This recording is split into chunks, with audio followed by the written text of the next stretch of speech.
Hay algo que el movimiento hace que ninguna otra cosa pueda hacer exactamente en la misma manera.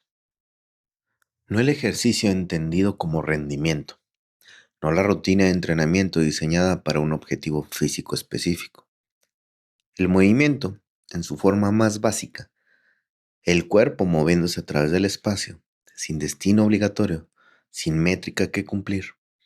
Lo que eso produce en la mente, en el estado emocional, en la capacidad de ver las cosas con más claridad, no tiene reemplazo directo. Elena llevaba un periodo especialmente pesado en el trabajo. No era crisis, era el tiempo de peso acumulado que viene de semanas donde todo requiere más de lo que debería. Más atención, más energía, más presencia en conversaciones que drenan. El tipo de periodo donde cada día termina con menos de lo que empezó y donde el fin de semana llega pero no termina de aliviar. Un sábado por la mañana, sin ningún plan particular, su hijo de 8 años le preguntó si podían ir a caminar al parque. Elena estaba en el modo de posponer todo lo que no fuera urgente. El parque no era urgente, fue de todas formas. Y lo que ocurrió en esa caminata no fue nada extraordinario. Su hijo corría, se detenía a examinar cosas que Elena no habría notado. Preguntaba sobre los árboles, sobre los perros que pasaban, sobre por qué el cielo era de ese color en particular esa mañana. Elena caminó, sin teléfono en la mano, sin agenda de lo que tenía que resolver cuando llegara a casa.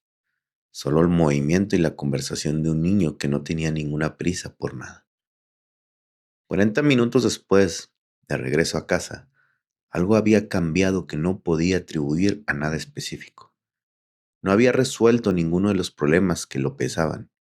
No había descansado en el sentido convencional.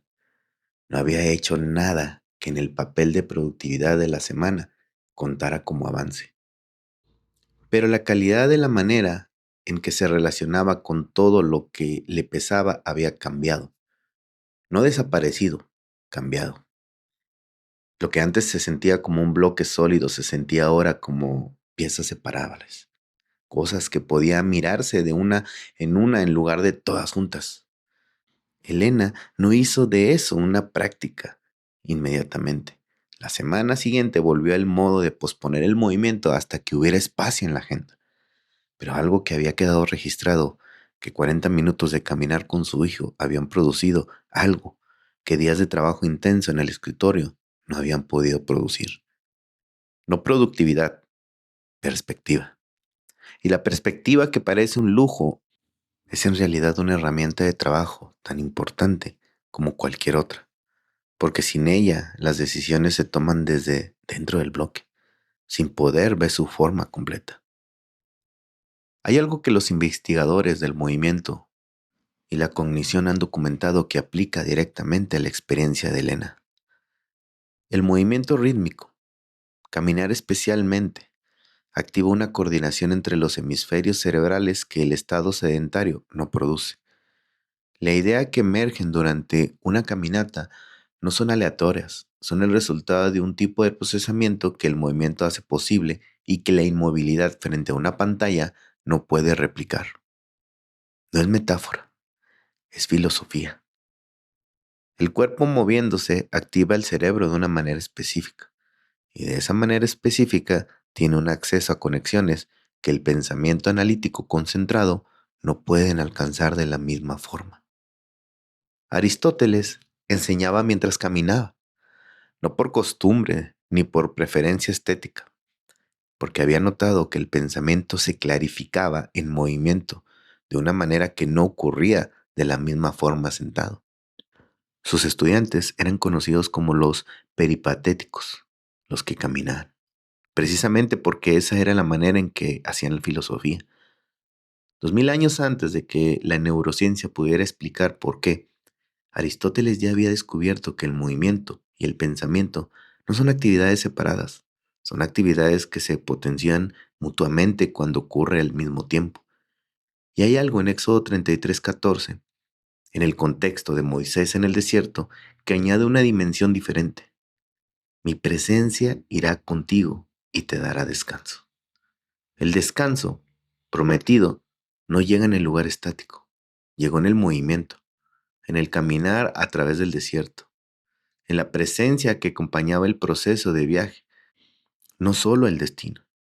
El descanso que Elena encontró en esa caminata con su hijo no era el descanso de parar, era el descanso de moverse de una manera diferente a como se había estado moviendo toda la semana. Sin objetivo de producción, sin métrica, sin destino urgente. Ese tiempo de movimiento también recupera, solo que de una manera que el descanso estático no puede replicar del todo. Lo que descubrí cuando empecé a tomar el movimiento cotidiano más en serio, no como ejercicio, sino como herramienta de procesamiento, fue que los problemas más difíciles de la semana rara vez se resolvían sentado frente a la pantalla. Se aclaraban durante las caminatas, no siempre en forma de solución explícita, con frecuencia en forma de perspectiva. La capacidad de ver el problema con más distancia de la que el escritorio permite. Si hay algo de la semana que todavía se siente como un bloque sin forma clara, considera salir a caminar sin agenda, sin teléfono, si es posible por 20 o 30 minutos. No para resolver, para que el movimiento haga lo que el movimiento hace. Lo que encuentres al volver a casa siempre va a ser diferente a lo que llevabas cuando saliste. No porque el problema cambió, sino porque tú cambiaste la manera de mirarlo. Elena no convirtió esa caminata en una práctica semanal inmediatamente. La vida siguió siendo intensa y los sábados siguieron llenándose de cosas. Pero algo quedó. La memoria concreta de 40 minutos de movimiento sin agenda, que habían producido algo que horas de trabajo intenso no habían podido. Y esa memoria, aunque no cambiara todo de golpe, empezó a pesar en las decisiones, a hacer que la caminata con su hijo fuera un poco menos propuesta la siguiente semana y la otra. No como disciplina heroica, como recordatorio práctico de que el movimiento no le quita tiempo al trabajo, le devuelve el trabajo la claridad que el trabajo intenso, sostenido eventualmente, consume. Moverse no es solo ejercicio, es también una manera de pensar, una manera de ver, una manera de recuperar la perspectiva que el escritorio, con toda su utilidad, no pueden dar de la misma manera. Y esa perspectiva, cuando la tienes, cambia la calidad de todo lo que haces cuando vuelves. 40 minutos caminando con su hijo produjeron lo que días de trabajo intenso no habían podido. No productividad, perspectiva. Y la perspectiva también es trabajo. Esto fue 7 minutos para crecer. Mañana seguimos.